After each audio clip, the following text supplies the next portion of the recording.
Oi, eu sou a Ana Carolina Conte e hoje eu vim mostrar para vocês um pouco mais sobre as culturas e paisagens do continente asiático. Vou falar especificamente de três países: Taiwan, Afeganistão e Filipinas. Há alguns tempos atrás, visitei Taiwan, ou Formosa, que é o nome dado pelos portugueses. O país é uma ilha na costa sudeste da China, localizada em um arquipélago vulcânico com cerca de 36.193 quilômetros quadrados e com aproximadamente 23 milhões de habitantes, tendo como capital Taipei. Agora que você já teve essa breve introdução sobre Taiwan, vamos falar um pouco sobre sua história. O Santuário dos Mártires Revolucionários Nacionais é um museu e um ótimo ponto turístico para quem ama história. Este museu é dedicado aos mortos em guerra. Você sabia que seus habitantes chegaram entre 12.000 e 15.000 anos atrás, vindos da ilha do Pacífico e do sul da China? Na China, a dinastia Ming havia recentemente perdido o poder para a dinastia Qing, que se apossou de Taiwan em 1683 e a dominou durante os 2 séculos seguintes. Nesta época, muitos chineses se fixaram em Taiwan. E no ano de 1894 a 1895, Japão e China lutaram contra si durante a guerra denominada de Sino-Japonesa. No fim deste conflito, o Japão tomou o controle de Taiwan, porém, no fim da Segunda Guerra Mundial, em 1945, o Japão foi derrotado e o país voltou a ser controlado pela China. Nas décadas de 50 e 60 começaram rixas entre a China continental e o Ocidente. Porém, por meados dos anos de 1970, essa relação começou a melhorar.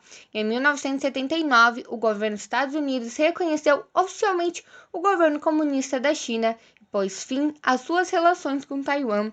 Em 1988, Lee Teng-hui se tornou o primeiro presidente taiwanês nativo. O país passou a ter eleições livres e democráticas na década de 90. Que história mais doida! Eu dei exemplo deste museu, porém lá existem vários outros que contam sobre suas culturas, crenças, artes e assim por diante.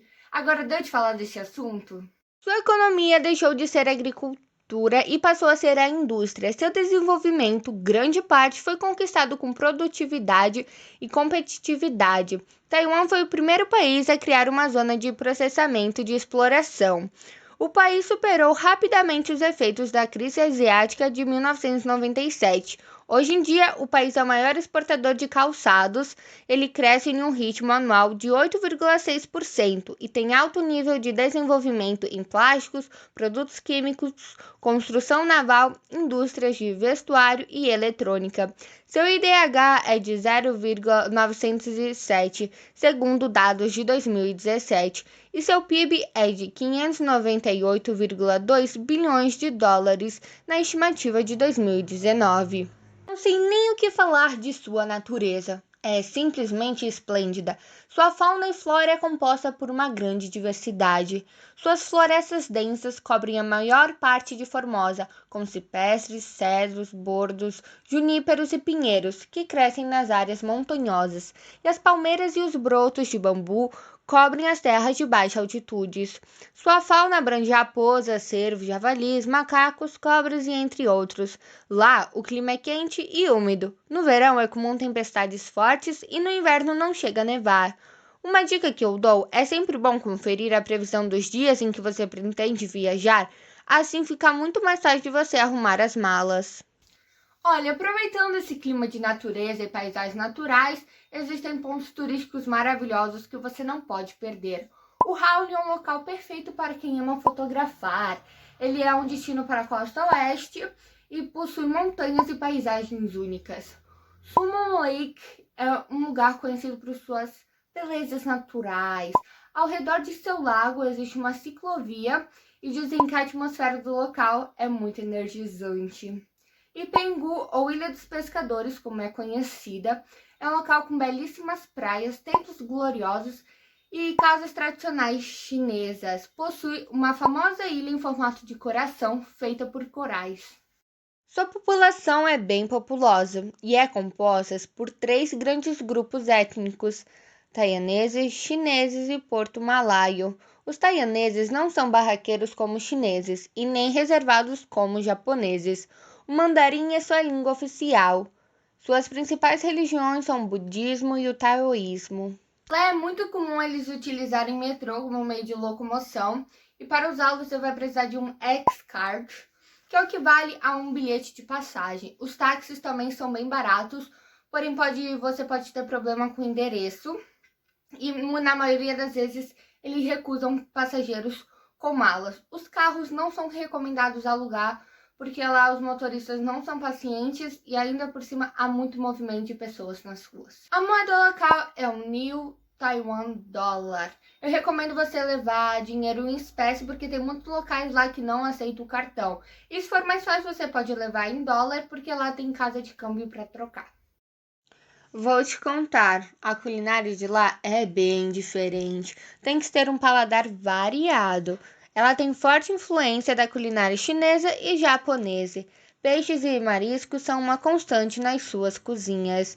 Digo que experimentar certas comidas causa um desconforto, os cheiros são bem fortes, as texturas estranhas e até a forma como o alimento é apresentado é estranho. Alguns pratos típicos de lá são beef noodle soup, dumplings, pancakes, mango ice, bubble teia, bolo de sangue de porco e língua de pato, entre outros. Olha, o fuso horário é horrível. Existe uma diferença de 10 a 11 horas em relação ao Brasil. Provavelmente você só vai se acostumar na hora que você está indo embora. Para finalizar, se você visitar Taiwan, não se esqueça de passar em sua capital, Taipei. Lá é um lugar perfeito, pois existem atrações para todos os gostos: arquitetura, museus, compras, lazer, locais religiosos e por aí vai. Outro é New Taipei. É famoso pelas casas de chá, um lugarejo de ruelas e ladeiras cheias de lojinhas e pequenos restaurantes.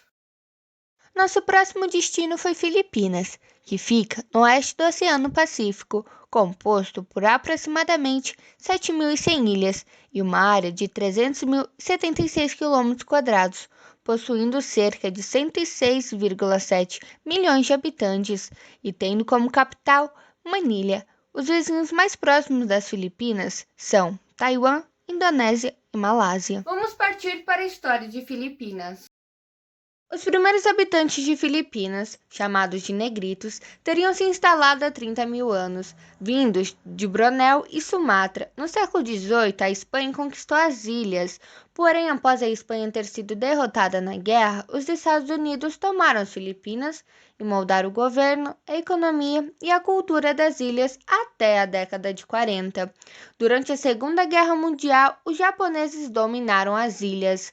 O país conquistou sua independência após a guerra, em 1946. Infelizmente, continuaram a enfrentar problemas econômicos, governamentais e relacionados a grupos terroristas. Para quem ama história e quer conhecer um pouco mais sobre as Filipinas, aconselho você a visitar o Museu Filipino Intramuros.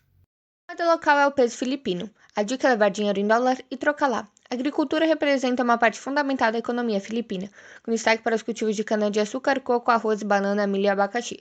O país conta com rebanhos suínos, carpinos e de búfalos. A pesca é importante para o consumo interno. A indústria, até recentemente pouco desenvolvida, vem crescendo em um ritmo acelerado, a ponto de colocar o país entre os novos tigres asiáticos. A industrialização filipina se apoia principalmente em operação de montagem e de processamento na fabricação de produtos eletrônicos e de outros componentes de alta tecnologia, produtos químicos, pesca, vestuário, processamento de alimentos, calçados, refino de petróleo, produtos farmacêuticos, construção naval e de produtos de madeira. Representa mais de 10% do PIB com produção de coco, que é o maior exportador do mundo, abacaxi, cana-de-açúcar e arroz. Seu PIB é de 160,5 bilhões de dólares e seu IDH corresponde a 0,638. A maioria das ilhas são montanhas e algumas delas são vulcões ativos.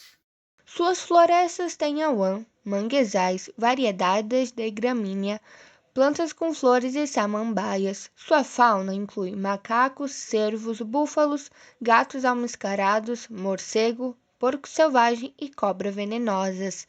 O clima é equatorial, quente e úmido, com estações chuvosas e seca. A melhor época para o turismo é entre dezembro e abril. Terremotos e tufões são muito comuns lá, ainda mais pelo país estar localizado em cima do Círculo de Fogo. Mas não se preocupe, caso aconteça alguma coisa, é só você ficar de olho nas notícias locais e tudo mais. E a temporada desses tufões, né, eles são entre junho e setembro, porém isso não impede de acontecer em outros meses do ano. E já que estamos falando de natureza, vamos conversar sobre suas ilhas. Existem 3 grandes grupos principais: Luzon, Visayas e Mindanao. Principais ilhas de Luzon: Manilha, Puerto Princesa, El Nido e Coron. Principais ilhas de Visayas: Boracay, Bohol, Cebu, Malapascua. Principal ilha de Mindanao: Siargão. Sobre o povo filipino, eles são muito simpáticos, adoram música, dança e basquete. Quase todos são de etnia malaia, sua língua oficial é o filipino, porém o inglês é muito utilizado. A religião predominante é católica, e caso você seja mais ligado à religião, pode visitar a igreja San Agustín. A sua taxa média anual de crescimento populacional é de 1,8%. Sua população residente em área urbana de 49%. Sua população residente em área rural, 51%. A sua taxa de mortalidade infantil, 21 para cada 1.000 nascidos vivos, e a esperança de vida ao nascer, 72,3 anos. No meio de locomoção, temos os táxis que são bem baratos. Os triciclos motorizados são facilmente encontrados e utilizados. Metrôs a tarifas custam entre 12 a 15 pesos filipinos. E para finalizar, tem os ônibus, os carros que podem ser alugados, barcos locais, já que é um lugar de muitas ilhas. Ao provar a comida típica filipina, você entra numa gastronomia única. Tão única que também é tão estranha, na minha opinião. Você tem que ter um paladar bem variado, assim, para conseguir comer as coisas. Um ingrediente muito presente é o vinagre. Um exemplo da comida é o aisai. Nada mais e nada menos que um espetinho de intestino de porco que é servido com vinagre. Outra comida típica é o baluto. É feito com um feto de pato, pois as pessoas de lá acreditam que o feto deixa as pessoas mais fortes e viris. Aqui mais alguns exemplos de comidas: sim-sim, lumpia, bife, caldereta, adobo, ralo-ralo. Olha, o fuso horário de lá também não é bom, né? Já como eles são meio vizinhos países, são 10 horas de diferença em relação ao Brasil. Provavelmente você também só vai se acostumar na hora que você estiver voltando. O Afeganistão é um dos países mais pobres do mundo. Ele se localiza na Ásia Central e contém uma área de 592.864 km², com cerca de 28 milhões de habitantes. O país faz fronteira com o Irã, Paquistão, Turcomenistão, Uzbequistão e Tajiquistão. Seu relevo é muito acidentado, ou seja, com muitas montanhas, e tem como capital Cabul. O passado do Afeganistão foi bastante turbulento, com muitos conflitos e guerra, e para não enrolar, eu vou dar uma grande resumida em sua história. O país está em guerra há mais de 3 décadas consecutivas. Os guerrilheiros fundamentalistas islâmicos uniram-se na luta contra a invasão soviética de 1979 a 1989. Com a expulsão dos soviéticos, os diferentes grupos étnicos e religiosos entraram em confronto, desencadeando uma guerra política. O Talibã assumiu o domínio de 90% do território nacional, transformando a nação em uma teocracia islâmica. No entanto, após ataques terroristas realizados nos Estados Unidos em 11 de setembro de 2001, provocou a invasão dos Estados Unidos, que adotou a República Islâmica liderada pelo Talibã. Em 2004, o Afeganistão adotou uma nova constituição e elegeu um presidente. Já que estamos no assunto de história e você quer conhecer um pouco mais sobre o Afeganistão, aconselho você a visitar o Museu Kabul Museu. As atividades do setor primário são baseadas na agricultura e na mineração. Embora pequenas, ocorre a exportação de lã, pedras preciosas, algodão, metais e peles. A maioria dos habitantes tem pequenas plantações e criam animais apenas para consumo próprio. Os principais alimentos plantados são trigo, arroz, uva, cevada e milho. Na criação de animais destacam-se os gados bovinos, carpino e ovino. O país tem reserva de gás natural, mas até agora a guerra impediu os afegãos de exportá-las. Seu IDH corresponde a 0,349 e seu PIB é de 9.358.000 dólares, e a moeda local é o afegane. Sua fauna e flora têm grande diversidade, embora o sul do país tenha pouca vegetação. Ao norte crescem árvores como o cedro, o carvalho, a aveleira e o freixo. As montanhas têm floresta de pinheiros e de abetos. Sua fauna abrange lobos, raposas, hienas, chacais, ursos e cabras selvagens que vivem nas montanhas. Cães e gatos selvagens, além de gazelas, estão espalhados pelo interior do país. Entre as aves encontram-se abutres e águias. Agora eu vou mostrar para vocês um ponto turístico que tem a ver com paisagens naturais e a natureza. Ben-e-Amir está localizado em uma cadeia montanhosa no centro de Afeganistão. Essa cadeia tem uma cor azulada e é comparada com a pedra safira. Os lagos de lá são de uma beleza tão única como joias preciosas, porém as águas são geladas como um gelo. A composição étnica de sua população está dividida em Pashtun, Tajiks, Hazarás e Uzbeques. A religião predominante é o islamismo. A esperança de vida ao nascer é de 43,2 anos. A taxa de mortalidade infantil é de 165 óbitos a cada 1.000 nascidos vivos. Menos de 30% dos domicílios possuem saneamento ambiental e o analfabetismo atinge 65% dos afeganes. A língua oficial é o Pashto e o Dari. A infraestrutura de transporte no Afeganistão é bem limitada, estando em fase de desenvolvimento. Os turistas devem optar por meios seguros, como usar serviços de táxis com agendamento por meio de telefone ou recomendado pelos principais hotéis e não sair pegando qualquer táxi avulso. As especialidades culinárias do país refletem sua diversidade étnica e geográfica. Kabuli Palau é o prato nacional do Afeganistão, que é um arroz cozido com gordura e carne de cordeiro, cenoura raladas e uva passas. Um fato interessante é que não se usa talher para comer o arroz, então para evitar muita sujeira na mão, usa-se pão. Uma característica curiosa da cozinha local é que o iogurte é usado como molho para carnes em vários pratos. Outros pratos são manti, burani bonjum, cilantro chutney, dog e frini. O fuso horário é o melhor dos três países. Existe uma diferença de 7 horas e 30 minutos em relação ao Brasil. Então foi isso, espero que vocês tenham gostado. Eu não sei se eu pronunciei o nome dos lugares certos. Eu não sei se eu olhei para o lugar certo na câmera, porque eu não sei se eu tenho que olhar para a câmera ou para mim.